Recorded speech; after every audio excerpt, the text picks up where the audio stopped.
A very good morning, class. Welcome to your e-learning classes.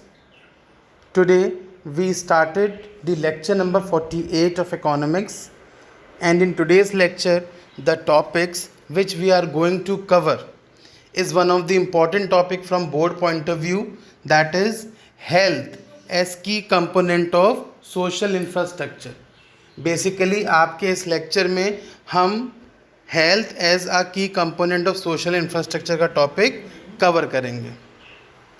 Before we go ahead with this topic, first of all we should know the meaning of health. What health means? Health means a sound physical and mental state of the individual. It does not simply mean absence of diseases. Health का मतलब absence of diseases नहीं होता है.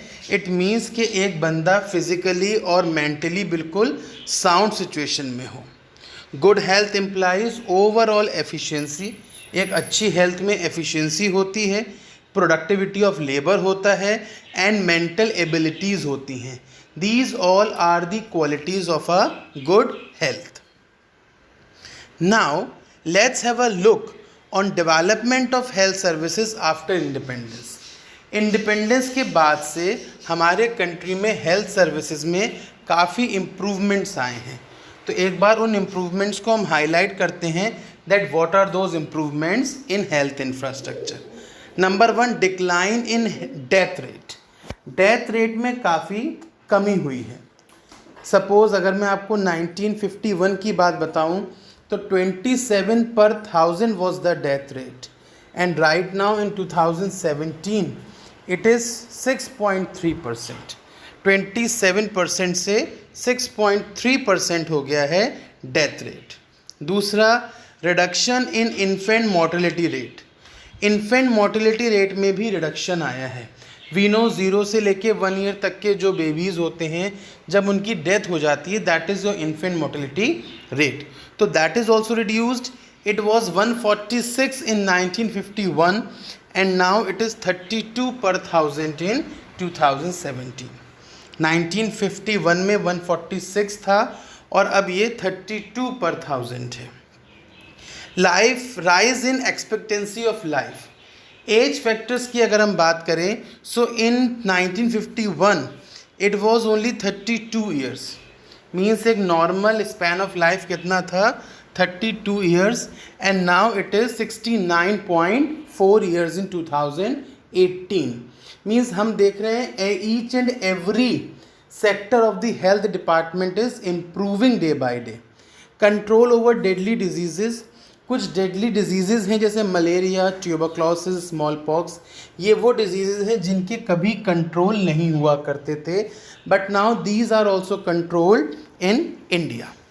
सो there was development in health services.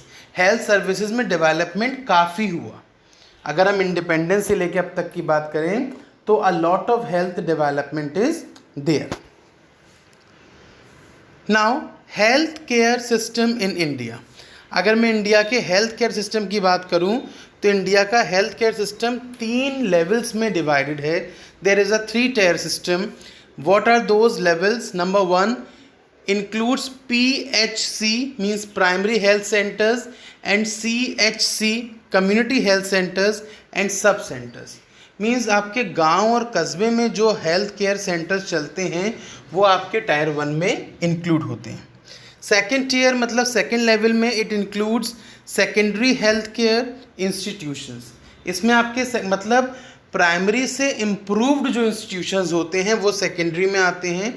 It includes upgraded PHCs to facilitate or to have facilities like surgery, ECG and X-rays. अब ये जो second level का जो हेल्थ केयर सिस्टम है उसमें आपकी थोड़ी और मॉडर्न टेक्निक्स आ जाती हैं, जैसे ECG हो सकता है, एक्सरे हो सकते हैं, सर्जरीज हो सकती हैं. Tier 3, that is the third level. It includes tertiary health care centres. इसमें सारे टर्शरी हेल्थ केयर सेंटर्स आते हैं which are highly and fully equipped. जो हाईली और फुल्ली इक्विप्ड होते हैं, these medical centres provide specialised medical facilities. और ये सेंटर्स क्या करते हैं? स्पेशलाइज्ड मेडिकल फैसिलिटीज़ को प्रोवाइड करते हैं.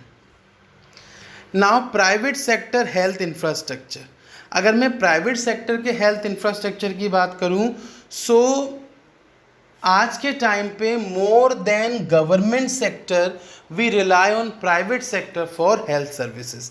जैसे एजुकेशन डिपार्टमेंट में प्राइवेट सेक्टर का बहुत बड़ा रोल है, in the very same way in health department also private sector plays a crucial role.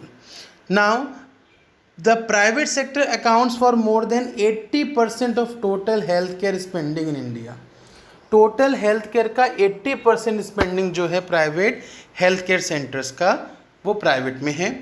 Of those seeking treatment 78% rural and 81% urban patients are availing private non institutional facilities.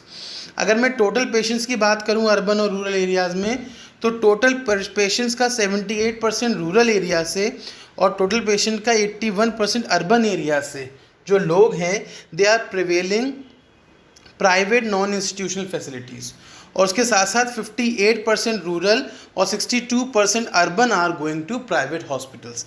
Means we can say more than 60% और 70% people are relying totally on private hospitals, whether they are belonging to rural areas or urban areas.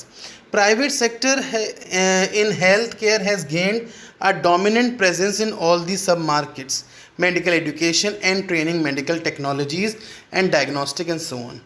अगर मैं private sector की बात करूं तो उसने भी एक डोमिनेंट प्रेजेंस को लॉन्च किया है।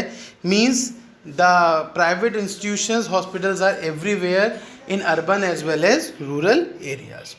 इतना सब कुछ डेवलपमेंट हो रहा है, इंडिपेंडेंस से लेके अब तक हेल्थ केयर फैसिलिटीज़ फार इम्प्रूव हुई हैं, प्राइवेट सेक्टर भी खूब इम्प्रूव कर रहा है, but still health is an emerging challenge. लेकिन तब भी हेल्थ एक इमर्जिंग चैलेंज है, मीन्स हमारे लिए बहुत बड़ा चैलेंज है। Why? Because following points are still not fulfilled. Unequal distribution of health care services, patients के अकॉर्डिंग डिस्ट्रीब्यूशन नहीं है हेल्थ केयर सर्विसेज का। अर्बन एरियाज़ में जहाँ हॉस्पिटल्स लाइन से बने हुए हैं और पेशेंट्स उतने नहीं हैं, रूरल एरियाज़ में पेशेंट लाइन से हैं और हॉस्पिटल्स उतने नहीं हैं। That means there is unequal distribution of health care services. Communicable diseases like AIDS, HIV and SARS are still showing their ugly faces and still a threat to society, serious threat to society, जिनका अभी treatment नहीं है। Poor management, बहुत कुछ manage हो रहा है लेकिन उससे ज़्यादा मिस मैनेज हो रहा है। पेशेंट्स और हेल्थ केयर सेंटर्स के बीच में अभी भी इक्विलिब्रियम वाली स्टेट नहीं आई है। Privatisation, although it is not a good sign के हेल्थ एक इमर्जिंग इशू है, एक हमारे लिए चैलेंज है और उसमें हम प्राइवेटाइजेशन को बहुत बड़ा रोल देते हैं। Means privately people are having treatment. Why? Because government facilities are not so good and up to the mark. Poor upkeep and maintenance, upkeep और मेंटेनेंस बिल्कुल भी अच्छा नहीं है। गवर्नमेंट हेल्थ केयर सेंटर्स की क्वालिटी बहुत बुरी है, उनका मैनेजमेंट बहुत बुरा है। हॉस्पिटल तो बहुत बड़े बड़े हैं but they are not having proper treatment to do so.